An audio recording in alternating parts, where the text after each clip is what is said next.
Hello and welcome to The Point. I'm Marcel Wieder. Today on The Point, summer is around the corner and with that comes smog days. Is the air that we breathe getting any better? We'll talk with Chris Yakato from the Ontario Lung Association. And Ontario's self-regulated colleges are fighting to give people better access to the information about their healthcare providers. Brian O'Riordan from the College of Audiologists and Speech-Language Pathologists joins to discuss this. All that and more on this edition of The Point.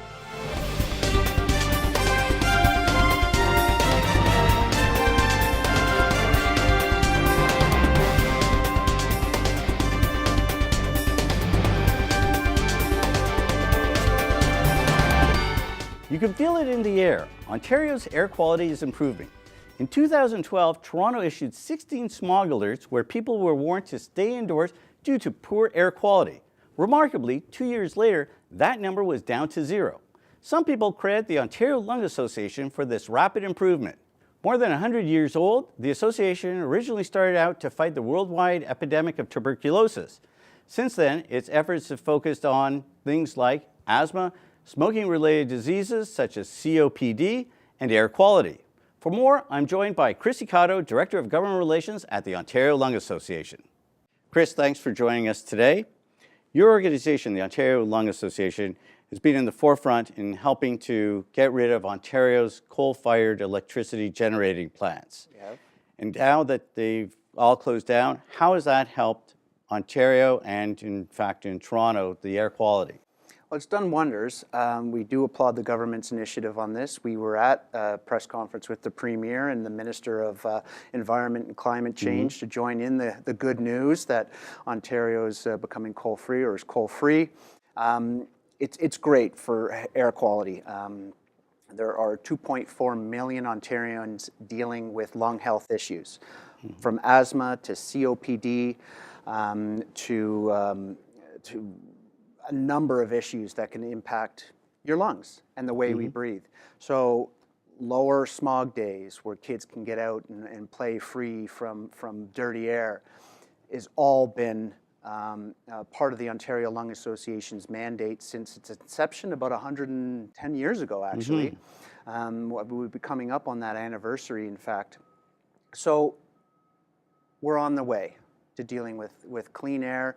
The government has recently done their announcement on carbon pricing. The Lung Association took part in that announcement and are pleased that these initiatives are being discussed in an open forum. And the more we press these matters forward or bring these matters forward, the cleaner the air.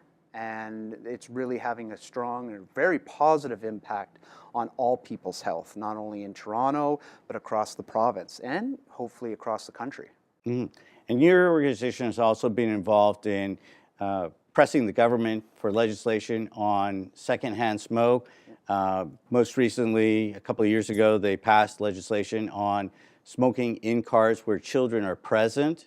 And how's that helped? Second-hand smoke was a leading cause of lung cancer and amongst other issues. So this is a great step. You know, it was smoking in cars. Now it's patios, public places. The government is moving forward. This is all in a step to make Ontario smoke-free. Within reason. I mean, we know people want to smoke, and if you're an adult and you have that choice, great. The government has also introduced Bill 45, regulate e-cigarettes.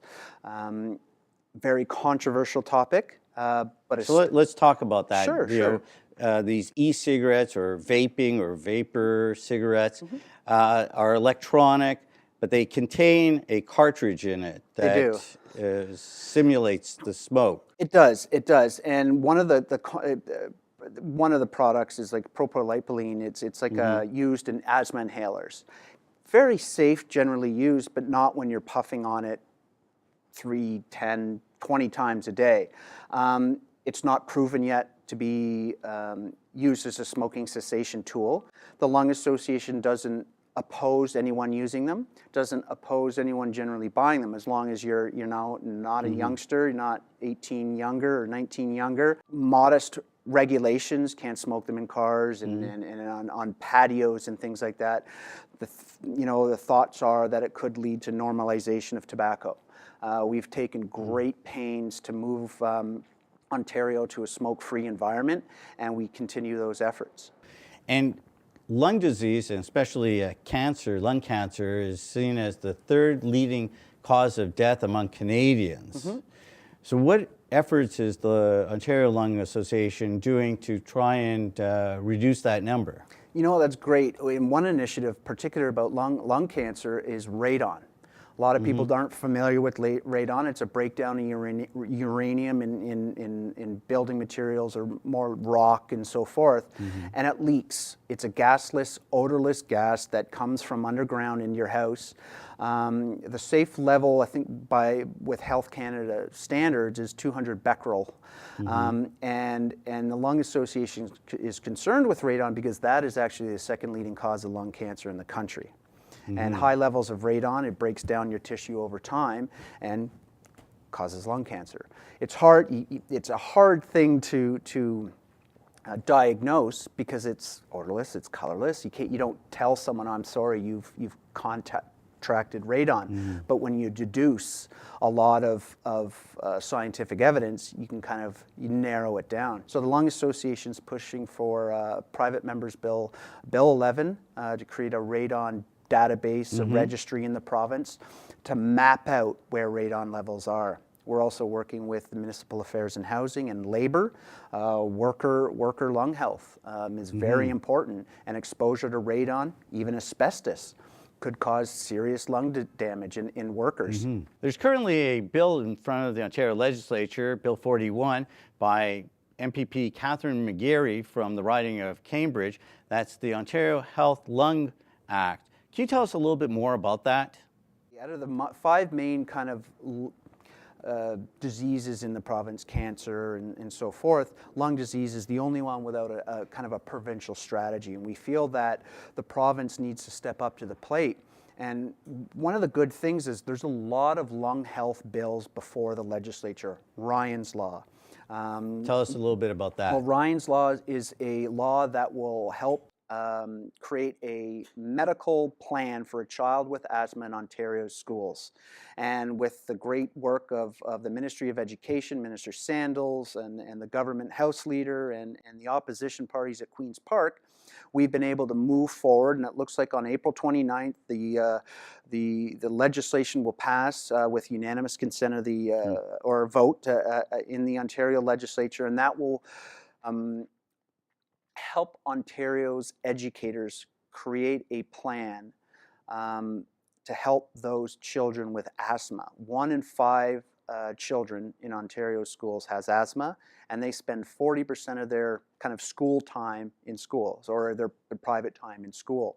So it's important we address these. So the Lung Association, with MPP Catherine McGarry, the great MPP from Cambridge, she joined us in our fight for a lung health action plan, would coordinate lung health activities, coordinate and create an advisory council so we can work with the Minister of Health and Long-Term Care to devise an Ontario Lung Health Action Plan that would deal and help people with lung health issues. We would advise the Minister on those goals, and through that process, it could be investments, it could be something simple as adjusting regulations on a simple matter, it could be moving forward with Bill 45 and dealing with smoking in public places. So this plan is a coordinated approach. Bill 45 addresses that. Now, the Finance Minister delivered his budget just a few days ago, and your organization was actually critical of the Finance Minister. Yep. Why were you?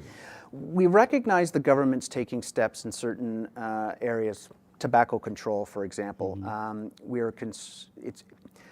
Contraband is one thing, but in what has to complement that, and we feel, is if you raise taxes we know that when you raise the price of tobacco products, and we know that more and more people start thinking, why am I smoking? It's costing me $10, $12, $15 a pack of cigarettes.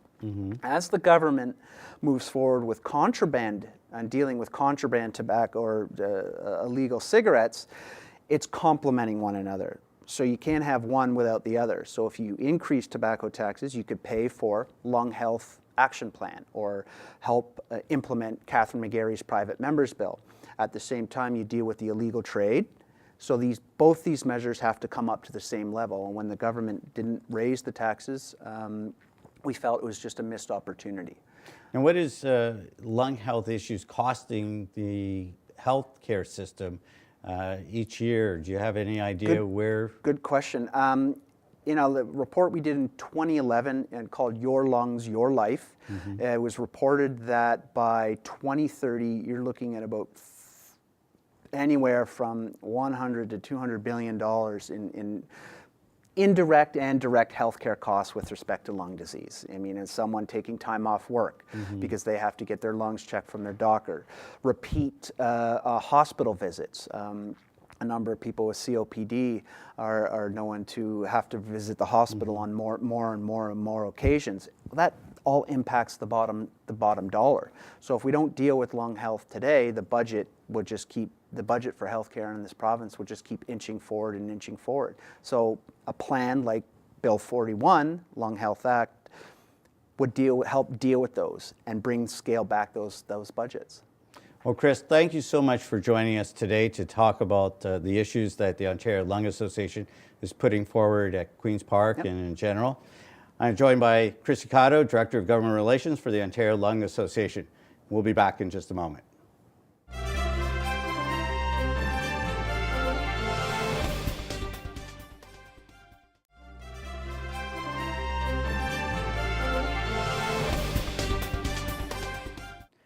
Self-regulated colleges in the healthcare field are responding to calls from the public for more transparency. Healthcare providers in Ontario are working to give the public more access to information about their practices. Providers say opening up access will help patients make more informed decisions. This comes after several patients came down with life-threatening illnesses after visiting pain and colonoscopy clinics last year. Brian Reardon is the registrar with the College of Audiologists and Speech-Language Pathologists of Ontario. Thank you for joining us. Thank you, Marcel. So Brian, there's become an issue with transparency with the various colleges. I understand that there's 25 different medical-related colleges, everything from the Ontario Physicians and Surgeons and others like that. What is the current situation? Well, I guess, Marcel, this started about 2 years ago when the Toronto Star and other media started questioning how transparent is self-regulation. Self-regulation's been around in Ontario for, in its present form, for about 20 years now. And they started to say, well, you know, some of the decisions that colleges make, especially relating to the discipline of members, or issuing cautions to a member or asking a member to take a remediation. Some of your decisions are public, some are not. Why aren't they all public? So that was really the fundamental question. And that controversy continued for some time with media coverage. And then that culminated last fall in Minister Hoskins, the health minister here in Ontario, writing to all the colleges and saying, you know what? I think you do need to be more transparent, open, and accountable. So I want you to tell me how you're going to start to do that to achieve that objective. So what is the process being since the minister issued his letter and call for more transparency? What has the various colleges done in that respect? Well, a lot of work has been done by individual colleges and also collectively by the colleges to try to address the minister's letter. First of all, he said, I want to see your plans by December 1st of last year. So everyone submitted their plans. We're now awaiting really to see what the minister's response to those plans will be. So most colleges basically said, look, we agree, some more material can be made public for members of the public. So things like cautions, things like remediation programs, where previously those decisions were confidential because colleges felt that those were more remedial in nature. If you referred to discipline, and it's a very serious thing, that could be sexual abuse, that could be malpractice, those kinds of things, those have always been public. In fact, the hearings for discipline are public. The decisions are public. More decisions like that, where there seems to be a moderate, maybe to high risk for the patient in dealing with that practitioner, that information will now be on the public register beside that member's name. So every member in Ontario of a health college is on that public register. There's going to be a lot more information now about those members, including any criminal convictions, bail conditions, charges, any findings in other jurisdictions in Canada or elsewhere. So that's the direction we're going in.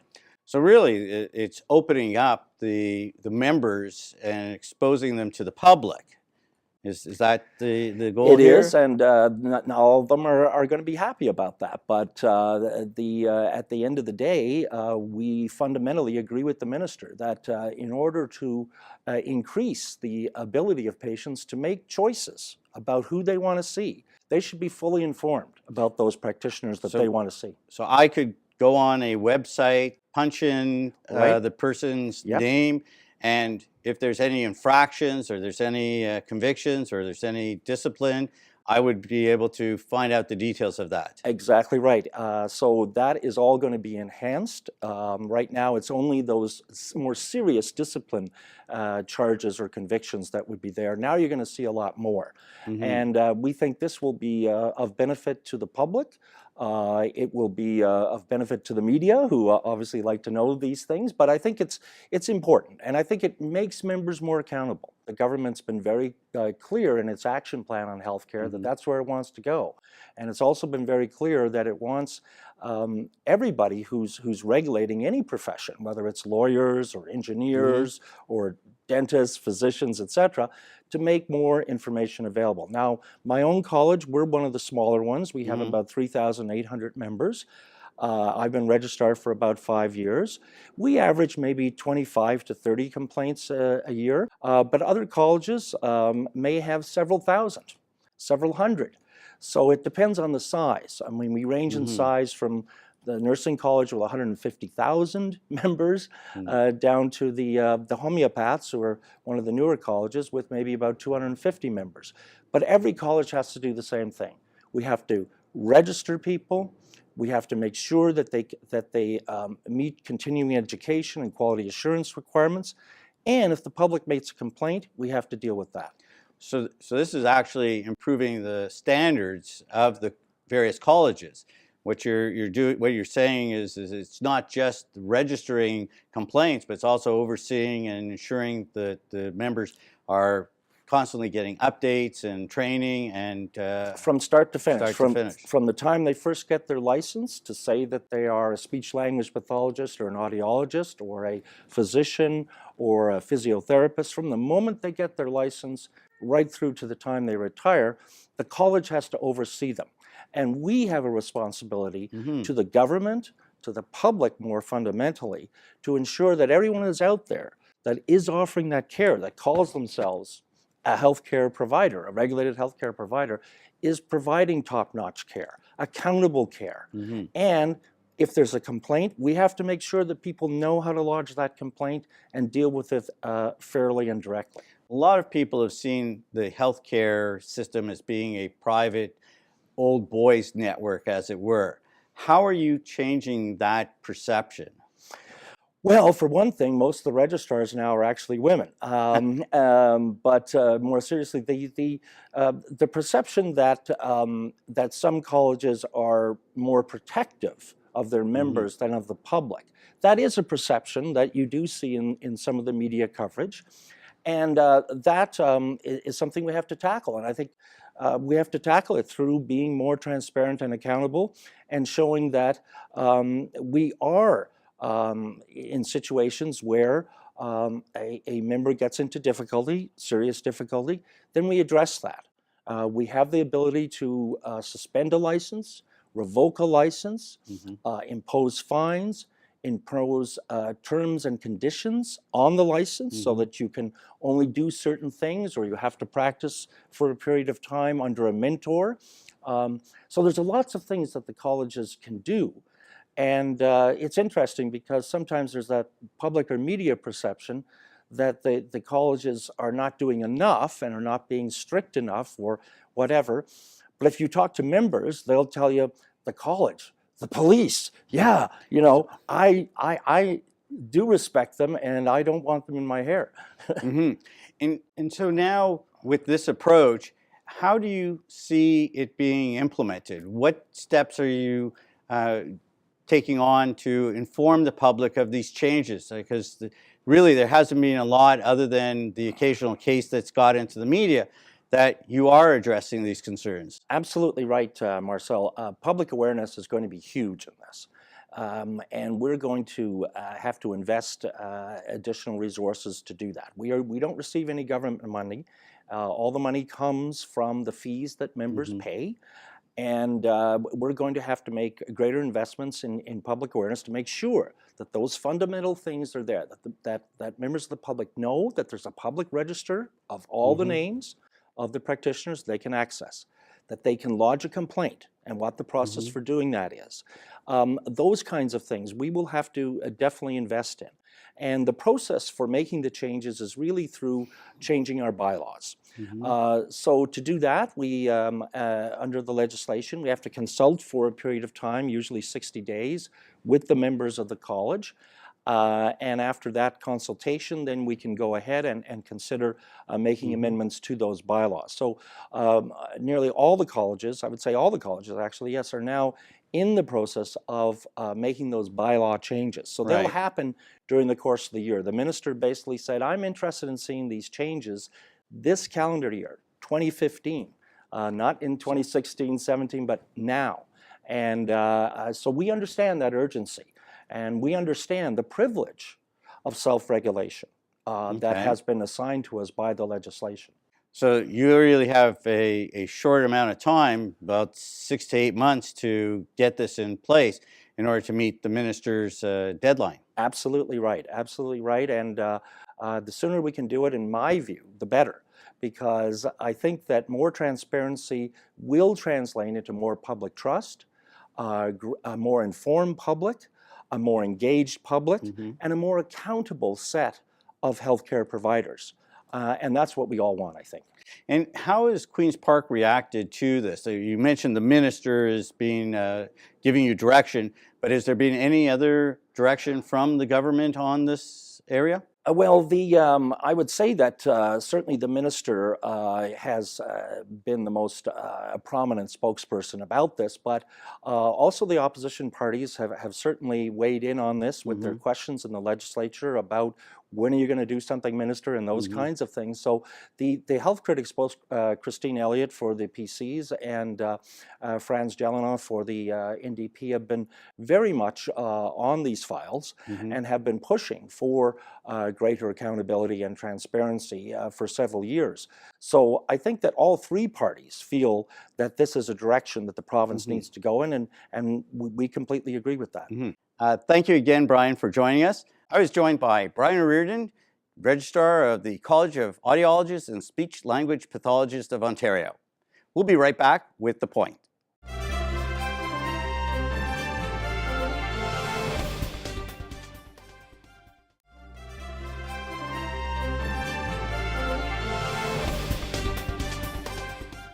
Ontario Finance Minister Charles Sousa has just delivered his budget.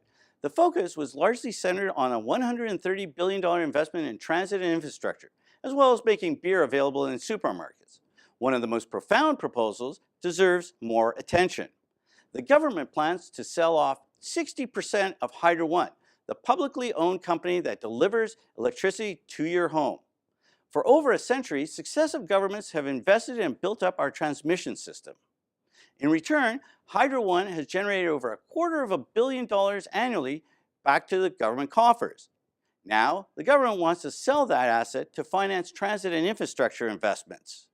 Some estimates have the government netting about only $4 billion after all expenses are taken into account.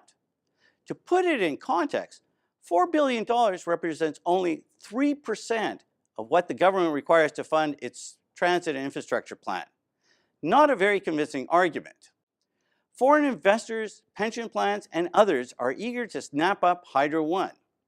Despite assurances by the government that it will still retain effective control of Hydro One with 40% and regulatory oversight, there are many who doubt that the government will be able to protect Ontarians' interests.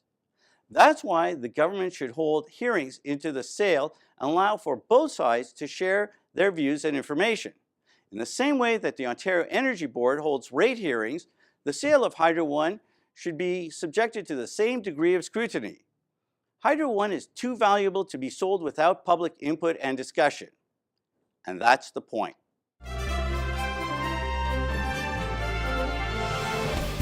That's all for this edition of The Point. Follow us on Twitter at WatchThePoint, like us on Facebook, and subscribe to our YouTube channel. Thank you for watching, and see you soon.